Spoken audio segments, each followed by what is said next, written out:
Welcome to Cutting Edge Catholics, a podcast of renewal, reconstruction, and resistance by voices within the independent Catholic movement. For more information on inclusive Catholicism, please visit extraordinarycatholics.faith.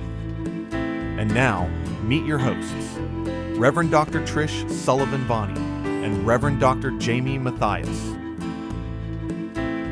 Welcome to Cutting Edge Catholics, a podcast of renewal, reconstruction, and resistance.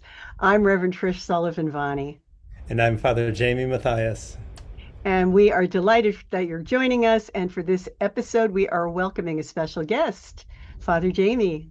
It is my pleasure to introduce a former classmate of mine, Dr. Heidi Russell, whom I met at the Washington Theological Union now nearly 30 years ago. The story that I tell of Heidi Russell is that in a course called the Theology of the Presbyterate, where we were studying the priesthood, I looked around the room and I said to myself, of the 17 people in this room, of the 16 men and one woman, there is one person who should be ordained to the presbyterate, to the Catholic priesthood, and it was Heidi Russell. She went on from the Washington Theological Union to earn her Doctor of Philosophy from Marquette University with a dissertation on Karl Rahner. She now serves as Associate Professor at the Institute of Pastoral Studies of Loyola University Chicago. Her areas of research include Christian anthropology, Trinitarian theology, and a special interest in the relationship between science and theology, specifically in the fields of neuroscience and quantum physics. Please join me in welcoming my friend Heidi Russell. Heidi, what else would you like our listeners to know about you? Well, thank you. I have fond memories of my time at Washington Theological Union with Jayme, and I'm just delighted to be here. Thank you. So tell us, Heidi, with your studies at the Washington Theological Union and then at Marquette University, who were some of the professors and experiences and moments at those institutions that really helped to shape your theology and your current ministry? Sure. Well, of course, as you know, my two main influences were Don Buggart and Mary Maher at Washington Theological Union. They were my professors of systematic theology. They were both phenomenal, changed my world, changed how I saw the world, changed my relationship with God. Just truly, truly amazing people. And then actually influencing a lot of my work today, I teach sacraments today. So not what I would have expected to be teaching necessarily when I was studying, but I have to give shout outs to Terry Kernkey and Dan Grigacy because they taught me all my sacramental theology. And at Marquette, I would say Bob Masson and David Coffey were my two primary mentors in that process. Heidi, perhaps I should even back up. Before you got into theological studies, how did you find theology? That is to say, I just knew you as this very, very bright light at the Washington Theological University as a young lady who was very passionate and interested, especially in systematic theology. But what drew you to theology, and or how did theology draw you? Sure. So I actually, it was discerning a vocation. I lived within walking distance from the Racine Dominicans growing up and had developed a relationship with the Racine Dominicans over the years, and for a while thought that I wanted to be a nun, or I should say I wanted to be a sister.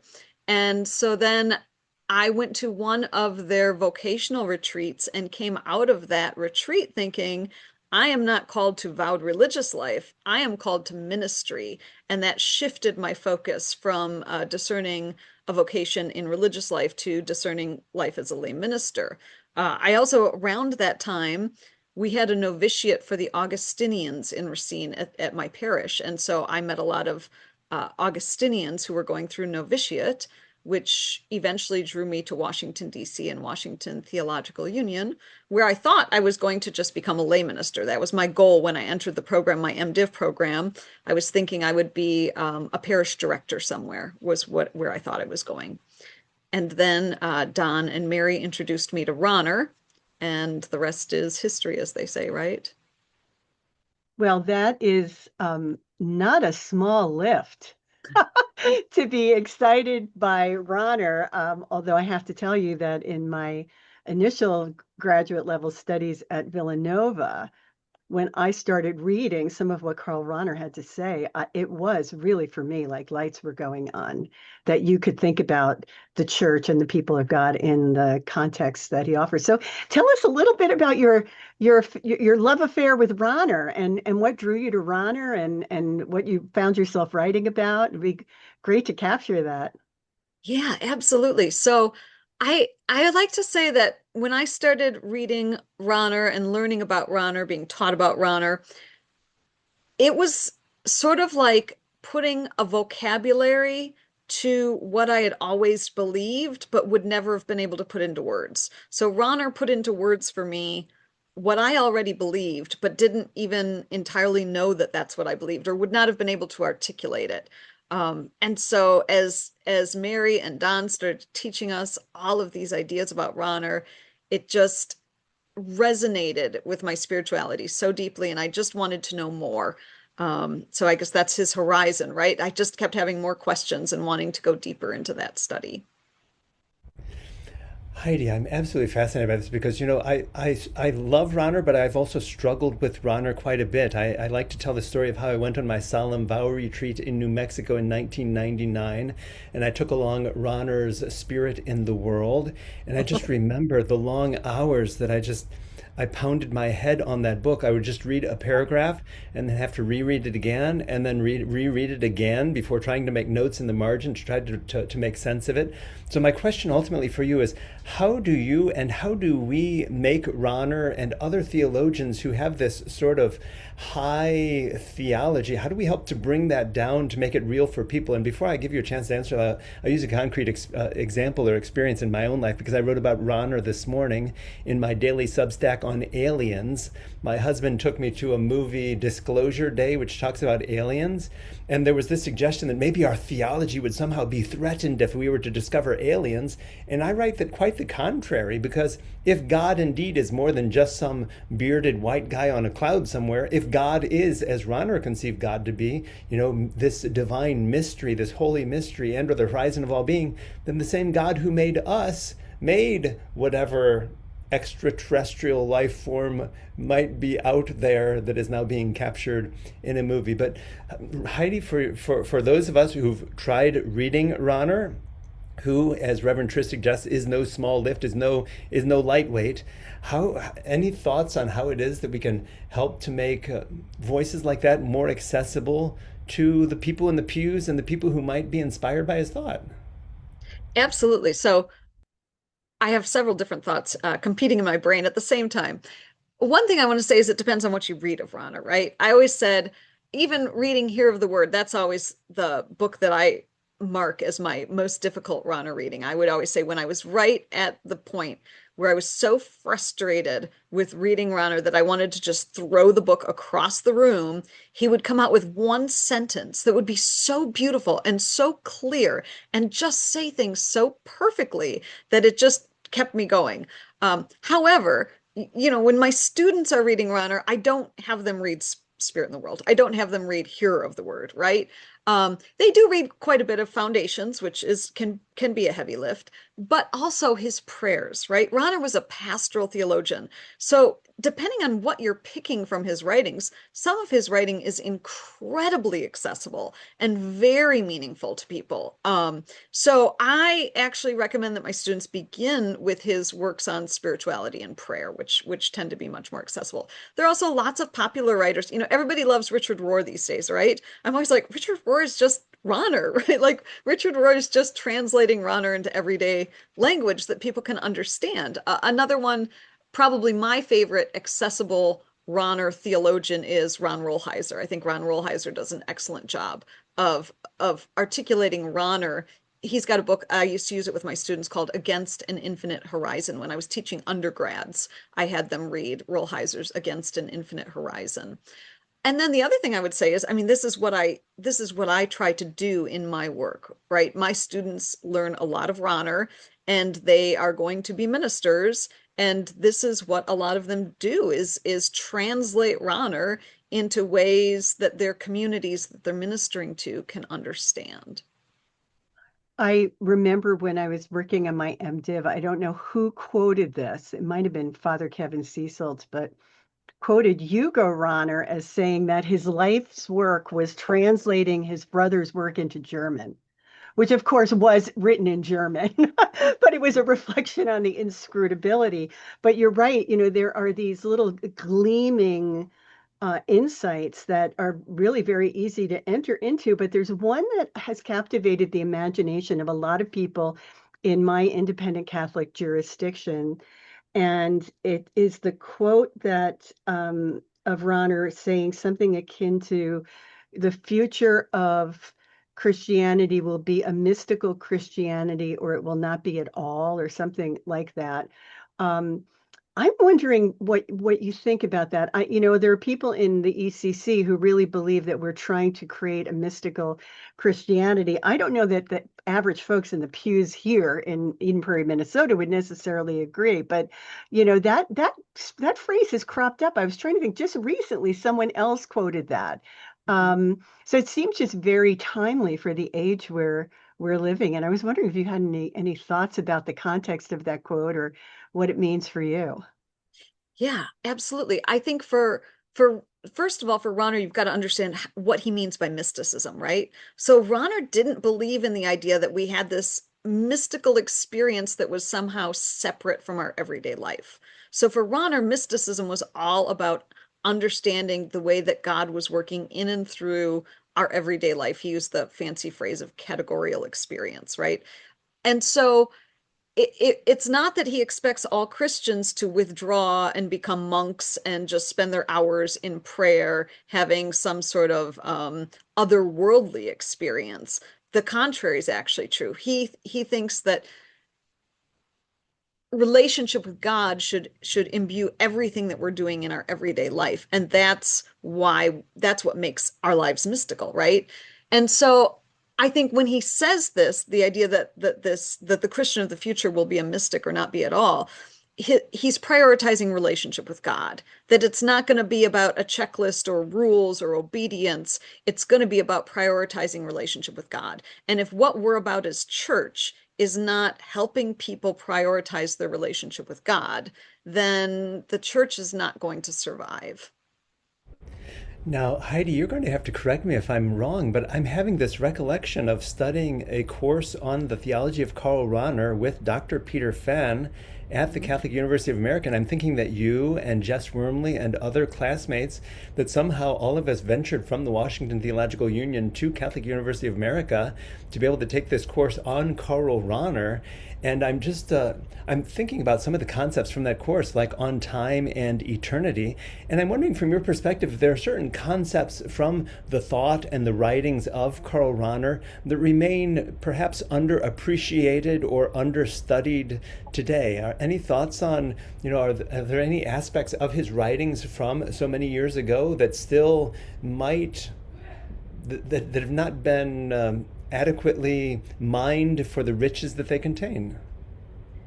I do remember taking that class with you and with Jess at CUA, and I am sure. I mean, this is the thing I tell my students as well. Rahner wrote so much, right? You could spend your entire life. I'm sure there are a multitude of aspects of Rahner's theology that I've never even read, let alone delved into.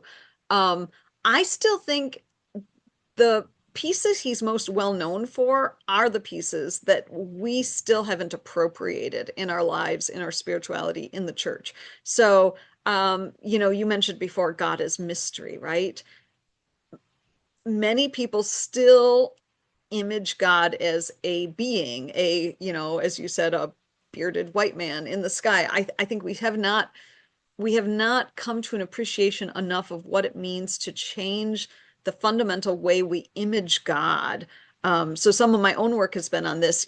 You mentioned in one of your blog posts, or Substack posts, not too long ago about praying back in the days of Washington Theological Union to God's source of all being, eternal word, and Holy Spirit. And my own work is a takeoff on that, where I would say source of all love, eternal word, or word of love, and spirit of love.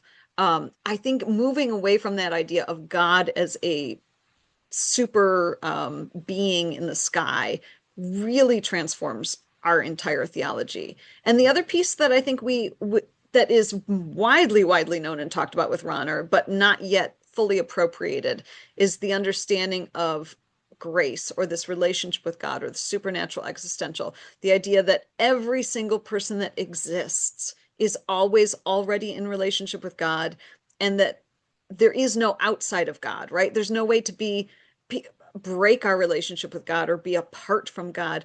I still hear people talking about mortal sin as this idea that I've broken my relationship with God. I'm always like, you can't break your relationship with God. Your relationship with God is at the core of who you are as a human being. It's part of who you are. There is no getting away from it. You might have times where you struggle with it, but there is no separation from God.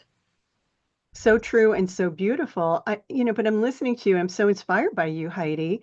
And I'm just very aware that you are in a Roman Catholic setting where some of this thinking, and certainly I've grappled with it both as a theologian and as a pastoral leader, and I know Jayme has, where these new ways of thinking, and I think it's why you mentioned Richard Rohr. I think it's why Richard Rohr is so profoundly popular, is that he's trying so hard to navigate the line of new, it's not even entirely new thinking when you think about it, but new thinking and orthodoxy. Mm-hmm. And like, you're equipping people for ministry. So I would just love to hear a little bit about your own journey with that. I think many of us, particularly those of us who are women and who have been influenced by, feminist theology and other theologies from marginalized groups, really have to navigate how do we push this envelope and still maintain our, deep love and commitment to the tradition. Yes. I am very blessed to teach at the Institute of Pastoral Studies, I will say. And when I was at Washington Theological Union and decided to go on for my PhD, I always hoped that someday I would be able to teach at some place like Washington Theological Union. And that has absolutely been the case at IPS. There are a lot of differences, of course, as well. But in some ways, the differences are even more in the direction of my love of walking that line with the church, right? The love of the church, the challenging of the church. And I say that because the Institute of Pastoral Studies was created in order to teach lay people, right? It has never been a place that is preparing candidates for ordination in the Roman Catholic Church. Now, having said that, more and more in my time at IPS, we have had an increasing number of Protestant students or students from other traditions, which has been wonderful as well. It just really is expanding that circle of thought. But our Catholic students, who do still form the majority of our students, are all lay people, or they're people, some of them are people who are already ordained and are coming back to do additional degrees in like pastoral counseling or spiritual direction.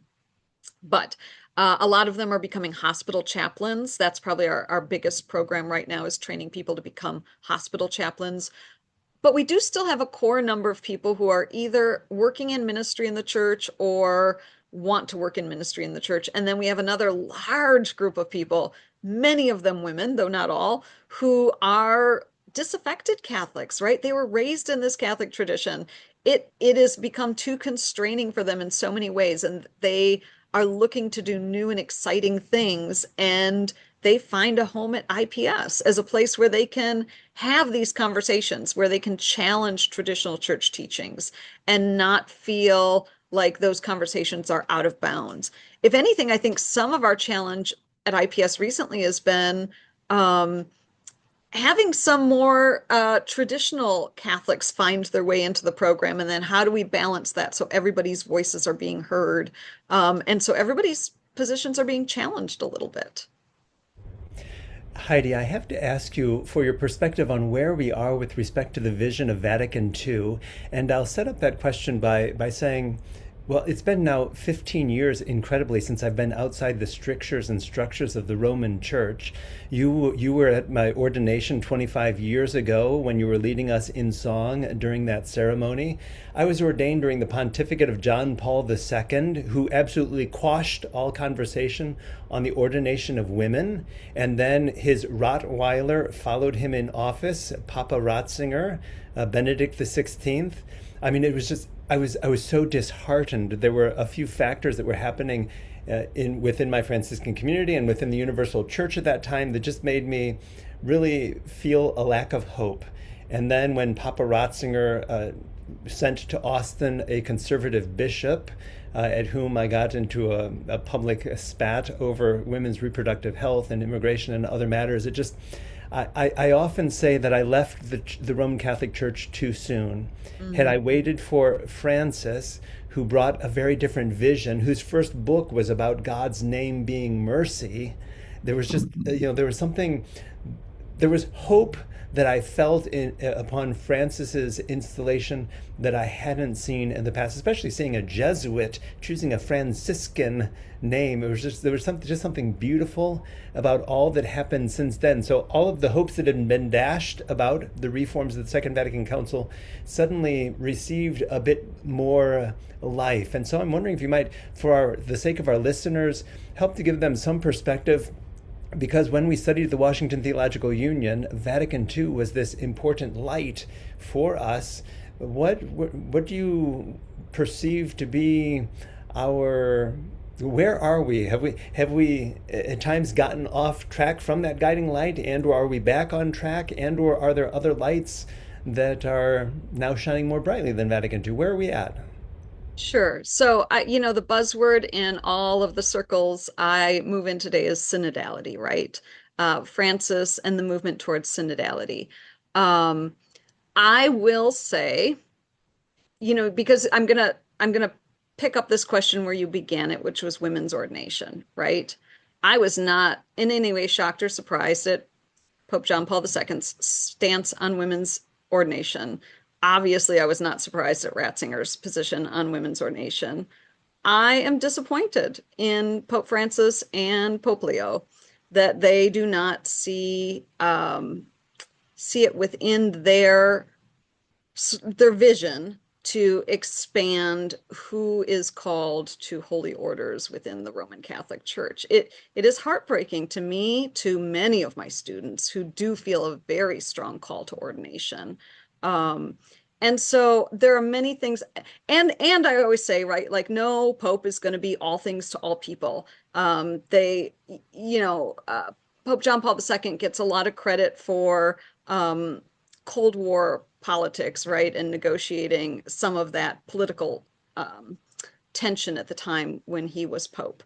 Pope Francis did amazing things in terms of, being mindful of God's mercy and expanding out our pastoral sense, right? Like that our pastoral sense might be wider than our legal sense about things.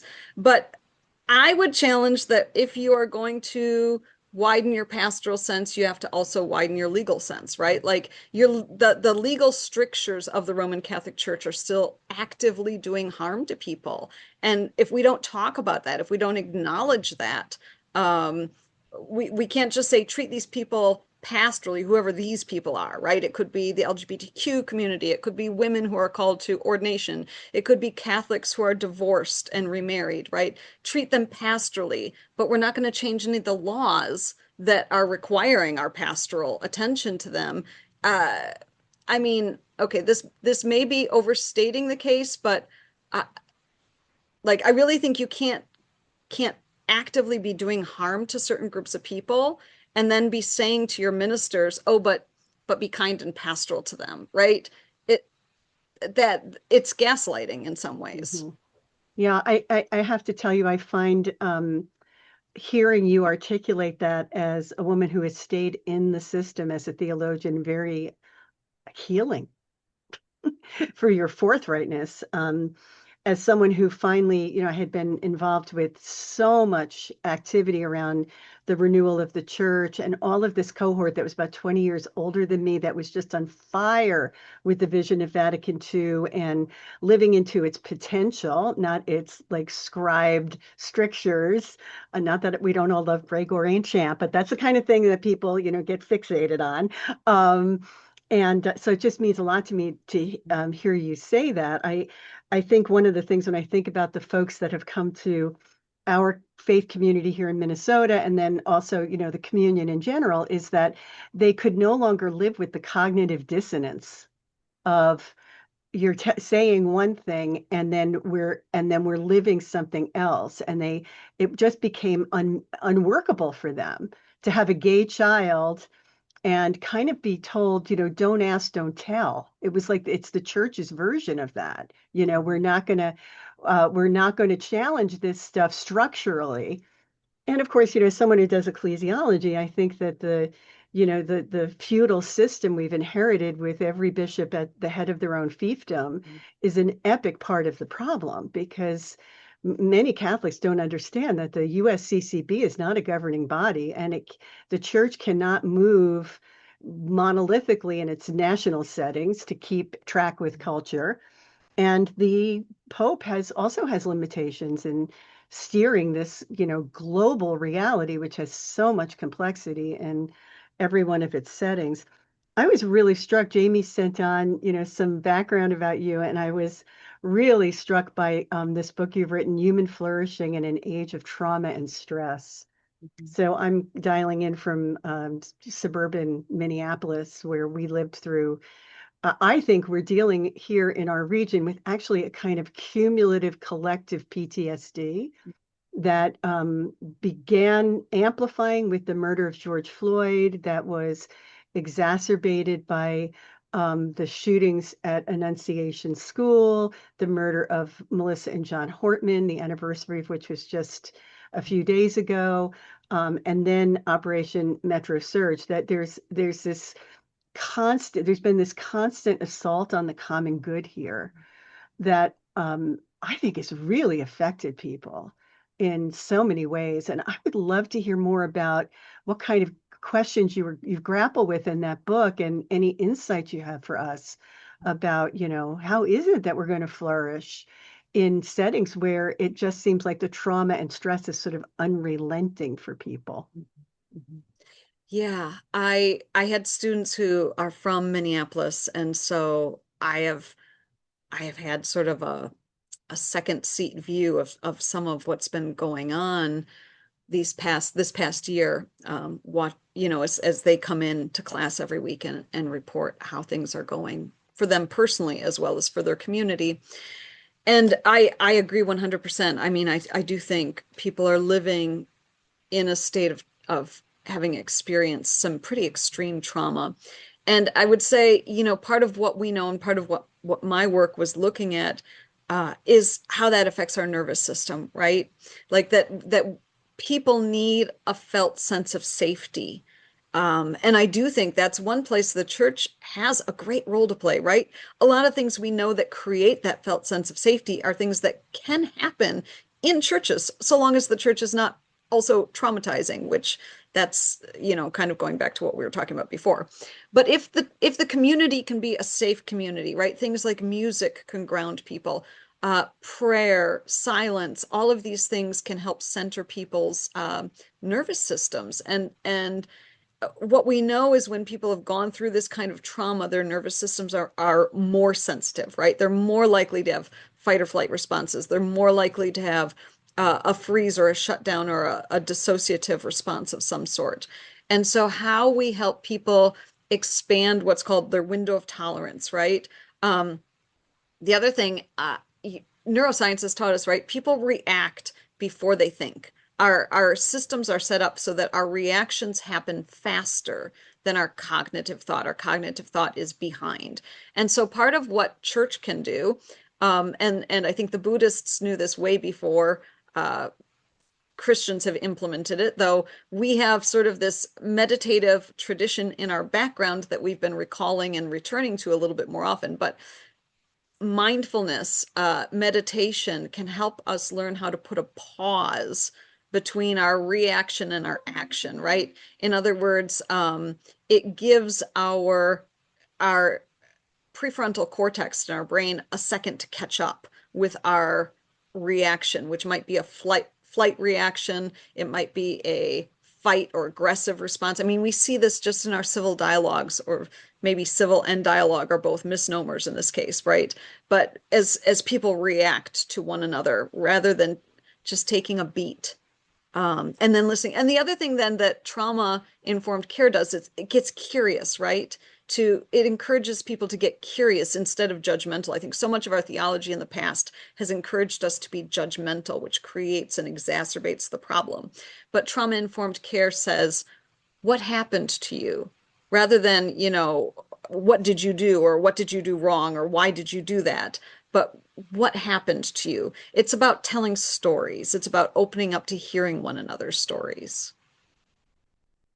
Heidi, I so greatly appreciate that, because here in Texas, I'm in a very different situation, and my heart just breaks when I see our siblings in Democratic-led cities and states and the trauma that they've undergone. So really appreciate your insights into that. But I'm also recalling, as Trish raises the topic of one of your books, I'm recalling another one of your books, and that would be Quantum Shift: Theological and Pastoral Implications of Contemporary Developments in Science. And when I just even hear the name of that book that you've written, Heidi, it takes me back 25, nearly 30 years ago now, to when the two of us were sitting in Sister Ilia Delio's class on science and religion, and wondering how far we've come in these, say, some 30 years since then, Heidi. That is to say, back then we were talking about the relationship between science and religion, but now, it seems like the conversation is ongoing. And I'm wondering, for the sake of our listeners, and even for my own sake, if you might bring me up to speed, as to where that conversation has gone in these 30 years, and where you foresee the conversation going in the next 30 plus years. Yeah, I think that in some ways there are there's a divide in how people talk about science and religion, right? So you have those who see them as opposed to one another. It's been a long-standing, Darwin versus the church, Galileo debate. But I think in contemporary theology, certainly in progressive circles of contemporary theology, there's just no question that the two are interrelated. They're not seen in conflict. Nobody has to argue the position that science and religion are not in conflict with one another anymore. Though again, how does this trickle down to people in the pews, right? I think some people who are not theologians, they do still see it in conflict. And nobody's ever told them that they don't have to see them in conflict. And I think that cognitive dissonance leads to a lot of people just ignoring what they perceive as a conflict, right? So they separate out, oh, here's the scientific realm, here's my theological realm. They don't always sync up, but I just don't worry about the fact that they don't sync up very much. I think that's where a lot of people stand today. And then there's the people who are like, oh, no, I believe that God created the world, and I believe that, the Big Bang Theory, and that's the way God created the world. And they just sort of intuitively feel that the two are not in conflict. They read about science and they think, wow, isn't God amazing? So I think that in contemporary theology today, there's not much concern about any sort of conflict between science and religion. You mentioned Ilia Delio, whose work is amazing and cutting edge, and I love reading her books all the time, and she's always pushing the envelope, right? So I think even if I read her statement or her response to the Pope's statement, encyclical on AI, right? And she's just like, we're still talking about the wrong questions. Like for someone like Ilia Delio, the whole paradigm has shifted. And the church is working in a different paradigm. And unless they shift their paradigm, they're not going to ever be asking the right questions. So Heidi, I have to ask, are there any scientific developments or anything that you see today that you believe is going to significantly reshape theology? I'm thinking back again to that movie Disclosure Day, and how it is that the discovery of aliens could just shatter our religion, our theology, everything that we've believed in the past. Let's put the aliens aside for one moment, but there are so many fascinating developments in science during these past 30 years since we studied together. Anything that's on your horizon that you're seeing that might in some way be shaping theology in the future?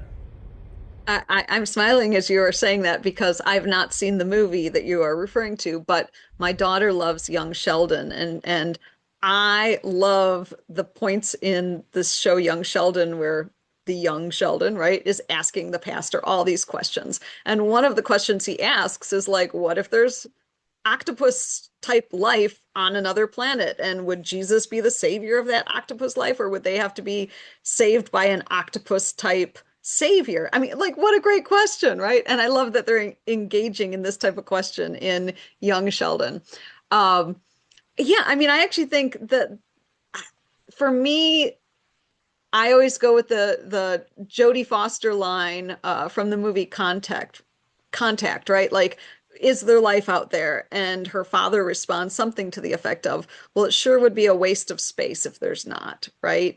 I mean, when you look at the vastness of the cosmos, you can't possibly think that we are the only life that exists in all of it. And I would agree with that. Like, what a waste of space if we are. To me, it's about the fecundity of God, right? Like, God's creativity is endless. And that's why I actually get a lot of hope out of the idea of what comes after humanity, right? Humanity, honestly, I'm a little bit cynical about humanity and about our future and about where we're going. And I think that we're almost doomed to destroy ourselves. And what excites me is like, oh, I wonder what God's going to do next, right? Like, what comes after us? I remember being at this listening to this scientist speak, and he was talking about a third generation star, that we exist because of third generation stars, and that's what created the elements that enabled our form of life to come to be. And I asked him the question, I said, well, what comes with a fourth generation star then? And he says, we don't know. We haven't seen one yet. And that blew my mind. Like, there's going to be the whole death and resurrection theme of Christianity to me is the cosmos writ large, right? Like, as stars die, new things come into existence. And that is so much bigger than us as human beings. So to me, that's one of the really exciting things. And I think there's a lot of questions there that we won't ever live to know the answers to, right? I'm not ever, unless there's some, who knows what happens after we die, unless there's some sort of, like, we get some glimpse into the secrets of the universe on the other side of life, right? Which, again, to me, time and space is this life. I'm not sure what comes after this if we're not bound by time and space, because my brain can't think outside of concepts of time and space. My thinking is limited by time and space. So those are exciting questions to me. They are super exciting questions. And Heidi, I wish my mother had lived to see this podcast, because she was a elementary school teacher, but got her education late because she came into an immigrant family that was quite patriarchal. Girls did not go to college, but she was endlessly fascinated by science. I mean, can't remember when there wasn't National Geographic and then Discover and Science magazine, all these magazines in the days of magazines coming into the house right up until the end of her life. And when she was in hospice, one of my great joys with her was how curious she was about what was coming next. She had no fear of death. She was infinitely curious. Something really interesting is about to happen. And it kind of takes me back to that whole idea we started with, which is, the future of Christianity will be mystical. And, are we willing to enter into that? So I have a friend who's a former science editor of Time magazine, and he went off to write a book on the new cosmology. This is a long time ago. It's like 30 years ago. And he started writing this book, interviewing all of these the future Sheldons of the world, all of the folks who were working in all different fields of physics. And he stopped writing. And I said, well, why aren't you going to finish the book? He said, listen, talking to these people is talking to mystics.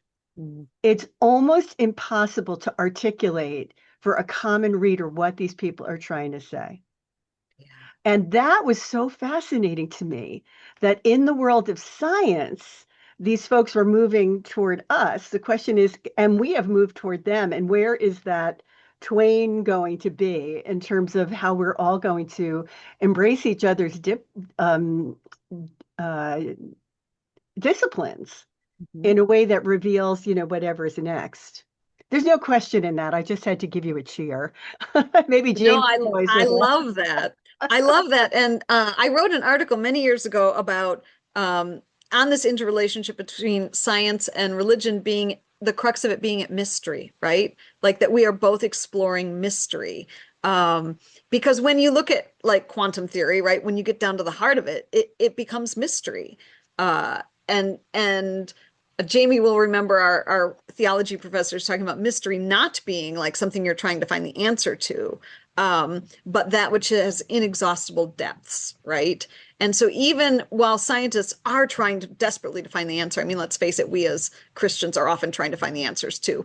But what you come to in both is this inexhaustible depth, which is amazing. And Yeah, it calls certainly. the question for me too about is one of the issues for us in institutional settings. So I'm a priest.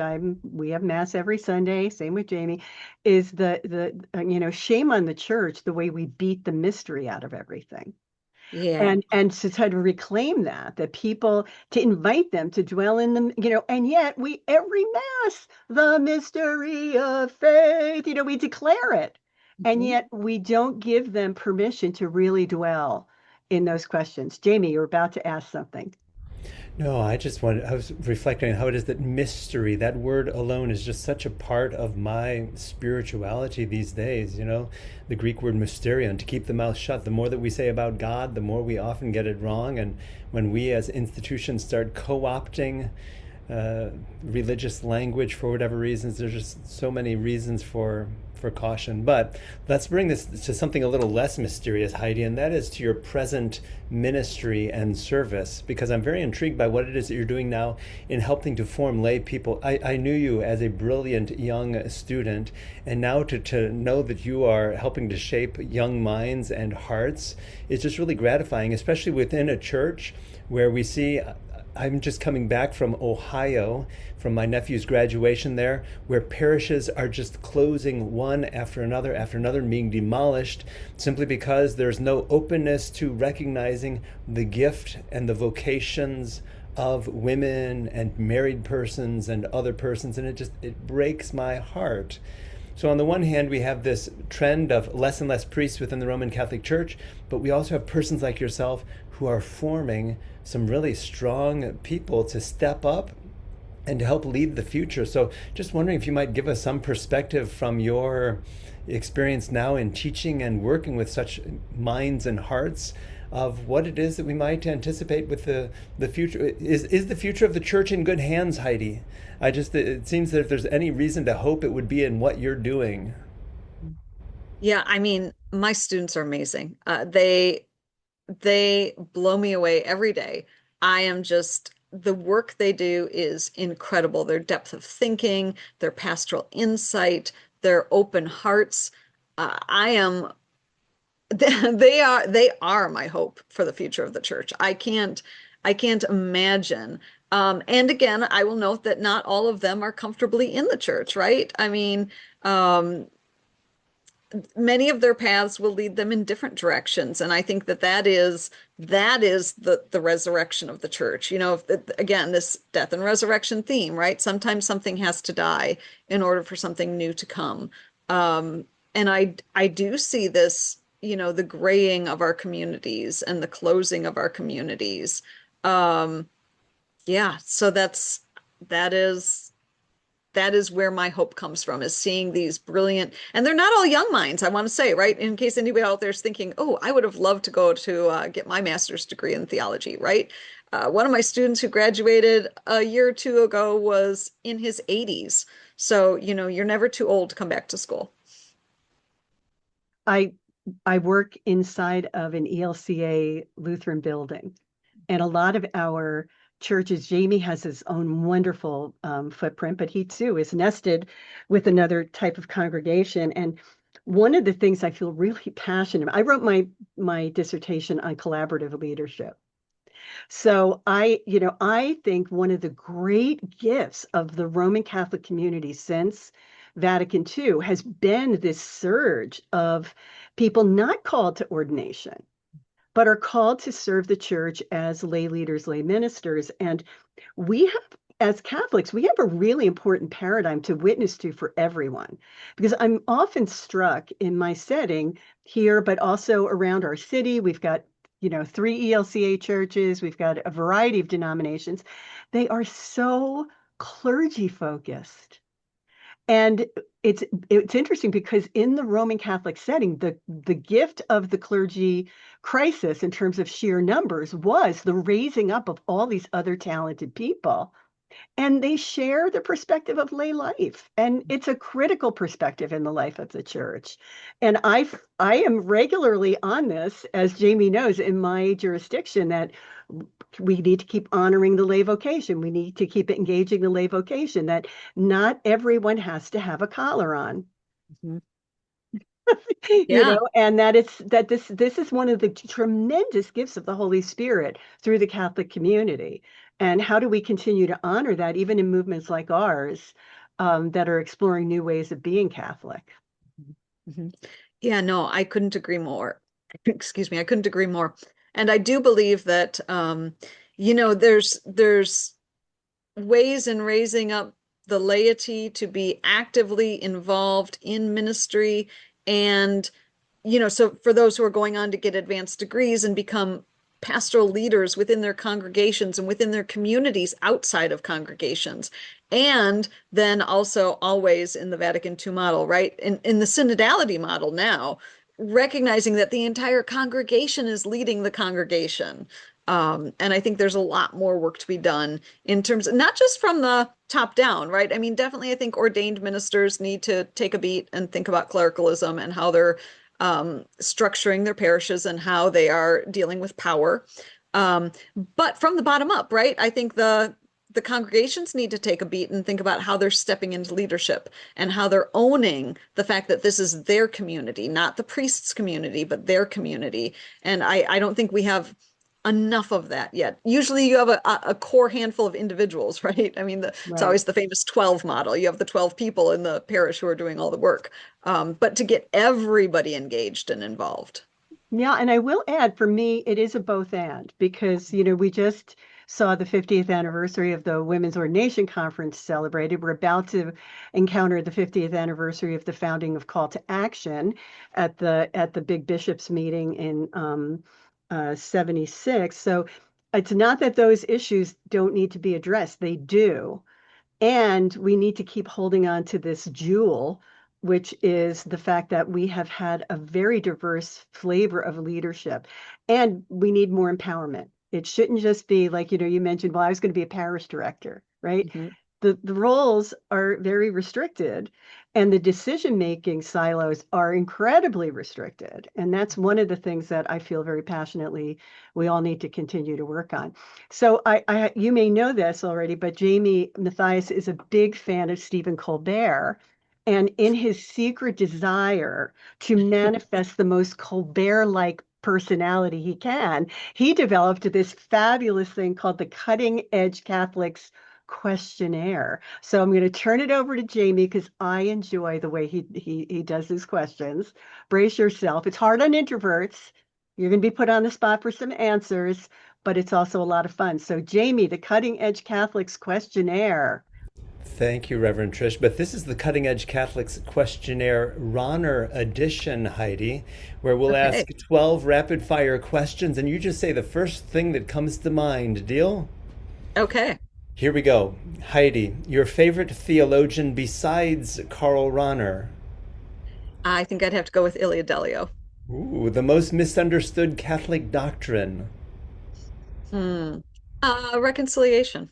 Ooh, your favorite Rahner quote? Well, just because it's in my mind, I'm going to go with the Christian of the future will be a mystic or not at all. The most overrated theological buzzword. Oh, can I say synodality? I'm kind of tired of hearing everybody talk about synodality as a catchphrase without necessarily doing synodality. Ooh, I like this question, Heidi. The favorite book that you have written.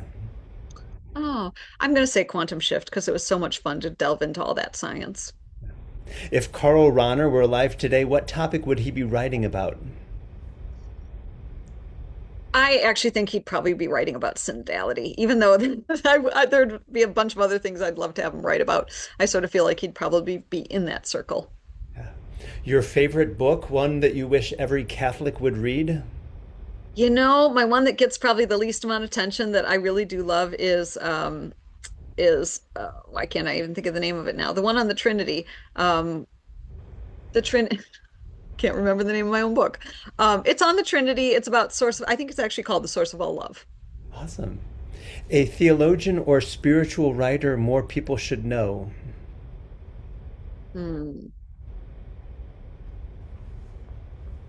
I feel like I'm repeating myself now, but I'm going to go with Ilia Delio again because I feel like she has so much cutting edge new ways of thinking, and she's not well enough known, though she is very well known. The biggest challenge facing Catholic higher education? The demographic cliff, right? Funding is just a huge issue right now. Which field will most reshape theology? Neuroscience, AI, genetics, or quantum physics? Hmm. I'm going to have to go with AI on that one right now because I think there's just so many unknowns and so many question marks around it. Two last questions. The most troubling trend in today's church? The trend towards ultra-conservatism, where we have younger, oftentimes younger priests coming into congregations and just trying to take them back pre-Vatican II is a huge problem right now. And finally, Heidi, what gives you hope? My students give me hope. The future of the church. Heidi, what a delight. That was our Cutting Edge Catholics Rahner Edition questionnaire. Heidi, we've come to the point in our conversation where we tend to share final words. If you don't mind, I'll jump in first and share some words, and then Reverend Trish, and then we'll allow you to have the final word with us here today. I just want to say, 30 years later, Heidi, who can believe that our paths are still crossing like this?